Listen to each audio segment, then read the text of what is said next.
چلیے، تو اس سے پہلے ہم لوگ پڑھ رہے تھے شہنشاہ قصیدہ،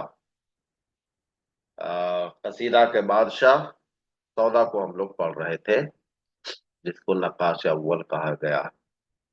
دوسرا سب سے بڑا قصیدہ نگار اردو زبان کی پوری تاریخ میں وہ ہے شیخ محمد ابراہیم ذوق۔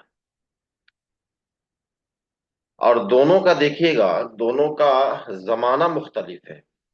ایک زمانہ کون ہے؟ عہد زرنی کا زمانہ ہے، یعنی میر کے عہد کا ہے۔ میر ہے، درد ہے اور سودا ہے۔ دوسرا زمانہ ہے دہلی کے آخری دور کا، دہلی کے جو ہے اردو ادب کا دبستان دہلی کا آخری دور ہے، اور وہ زمانہ ہے غالب، مومن اور ذوق کا۔ اور اسی زمانے میں دو شاعر اور ہیں، ایک تو خود بادشاہ وقت ہے، یعنی بہادر شاہ ظفر، اور دوسرا جو ہے خود جو ہے شیخ محمد ابراہیم ذوق کے استاد ہیں، شاہ نصیر دہلوی۔ یہ شاہ نصیر دہلوی یہ اپنے زمانے کے اس عہد کے بڑے شعرا میں، بڑے اساتذہ میں شمار کیے جاتے تھے۔ اسی لیے شیخ ابراہیم ذوق ان سے شاعری کا تلمذ حاصل کیا، شاگردی اختیار کی، اور بعد میں ایک ایسا زمانہ آیا جو خود استاد سے آگے نکل جاتے ہیں، استاد سے اچھی شاعری کرنے لگتے ہیں، لوگ ان کے شاعری کی پذیرائی کرنے لگتے ہیں، اور پھر ایک وقت ایسا آتا ہے کہ خود اپنے استاد سے ایک طرح سے کہیے کہ دونوں میں آپ کو تکرار بھی ہونا شروع ہوتا ہے، دونوں میں معرکہ بھی دیکھا گیا۔ بارے تو دیکھتے ہیں ہم لوگ شیخ محمد ابراہیم ذوق، جو خود اپنے زمانے کے ملک الشعراء ہیں، اور یہ ایسے شاعر ہیں اس عہد کا جن کا تعلق براہ راست دربار سے رہا ہے، مغلیہ سلطنت سے ان کا تعلق رہا ہے۔ اس نوٹ کو بہت مختصر کرنے کی کوشش میں نے کی ہے تاکہ اہم چیزیں آ جائیں، باقی جو اہم چیزیں نہیں ہیں اس کو شامل کرنے کی کوشش نہیں کی ہے۔ ابتدائی حالات اور خاندان کے دیکھتے ہیں تو نام آپ کا شیخ محمد ابراہیم ہے اور تخلص ذوق ہے۔ پیدائش 1788 کہا جاتا ہے، اور یہ اہم ان کا یہ ہے کہ دہلی میں پیدا ہوئے۔ والدین میں دیکھتے ہیں، والد کا نام شیخ محمد رمضان تھا، جبکہ والدہ استانی صاحبہ کے نام سے مشہور تھیں۔ خاندان کی بات اگر کرتے ہیں تو آپ کا تعلق ایک نو مسلم جو ہے کھتری خاندان سے ان کا تعلق تھا۔ بعد میں ان کے آباء و اجداد جو ہے وہ مسلمان ہوئے، اور اس کے بعد جو ہے ان کا سلسلہ چلا، تو کھتری ان کا آپ کا خاندان ہے۔ اس کے بعد جسمانی علامت ایک الگی ان کی پہچان یہ تھی کہ چیچک کی وجہ سے بچپن میں چیچک نکلا تھا، جن کے وجہ سے ان کے چہرے پہ بہت سارے داغ تھے، اور وہ داغ ہمیشہ ان کو باقی رہا تھا، یہ بھی ان کی پہچان میں شامل ہو گیا تھا۔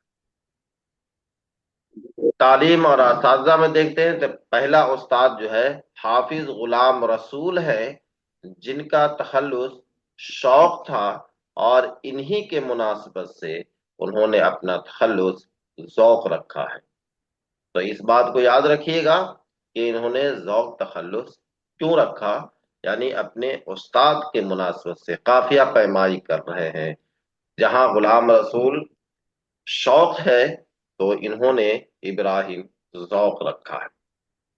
دوسرے ان کے استاد ہے شاہ نصیر دہلوی، جو اپنے وقت یعنی اس وقت کا دہلی کا سب سے بڑے استاد مانے جاتے تھے۔ ان سے انہوں نے شاعری کے لوازمات کو سیکھا ہے۔ ہم عصر میں دیکھیے گا، ہم عصر میں جو بڑا نام آتا ہے وہ آتا ہے مولوی محمد باقر، جو محمد حسین آزاد کے والد محترم تھے۔ اور اس کے بعد ایک اور نام آتا ہے میر کاظم حسین بے قرار، اور بھی ہے لیکن اہمیت ان کی اتنی نہیں ہے جتنی اہمیت ان کی ہے۔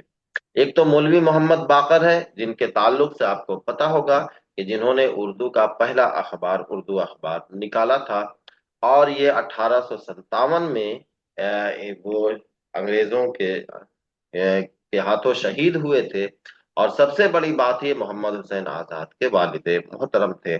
محمد حسین آزاد کے بارے میں جانتے ہیں کہ اردو کا سب سے بڑا انشائیہ پرداز ہیں یہ۔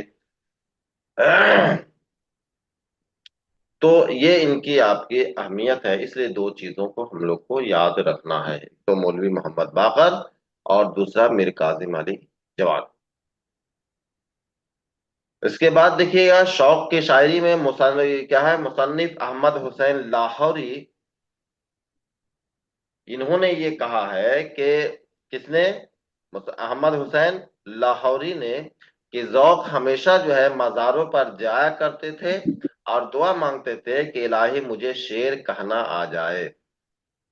یہ ہمیشہ ان سے منسوب رہا ہے۔ دربار شاہی سے وابستگی اور خطاب، ذوق کی رسائی قلعہ معلیٰ تک کن کے ذریعہ، یہ یاد رکھیے گا میر کاظم حسین بے قرار، ان کے ہم عصر تھے۔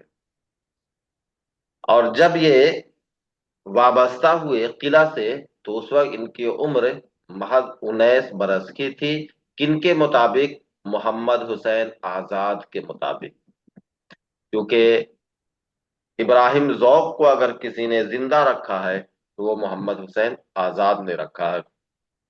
کیا ہے اس کی کہانی، وہ ہم لوگ پڑھیں گے جب محمد حسین آزاد کو پڑھیں گے۔ تو ابھی یاد رکھنا ہے کہ ذوق کی جو رسائی ہوئی ہے یا قلعہ معلیٰ تک، بادشاہ وقت تک جو پہنچ ہوئی ہے، وہ میر کاظم حسین بے قرار کے ذریعے سے پہنچی ہے، اور اس پر ان کی عمر جو ہے 19 برس کی تھی۔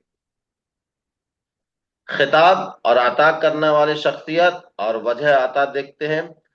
پہلا ان کا خطاب ہے خاقانی ہند، اور کس نے دیا، اکبر شاہ ثانی نے دیا، اور انہوں نے جو قصیدہ ایک لکھا تھا جس میں 18 زبانوں کے اشعار اس میں شامل ہیں، ٹھیک ہے، اس پہ جو ہے بادشاہ وقت نے، اس میں اکبر شاہ ثانی نے ان کو خاقانی ہند کا خطاب دیا۔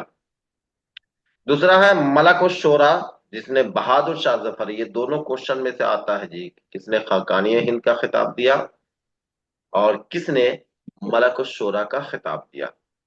لقب اور خطاب کو الگ سے جانتے ہوں گے اگر آپ نے گرامر پڑھا ہوگا تو، کسی سرکار کی طرف سے یا کسی بادشاہ کے بادشاہوں کی طرف سے اگر کچھ نام دیا جاتا ہے تو اس کو خطاب کرتے ہیں۔ 1837 میں بادشاہ کی تخت نشینی پر قصیدہ پیش کیا تھا، اور اسی وجہ سے ان کو جو ہے اس قصیدے پہ ملک الشورا کا خطاب دیا گیا۔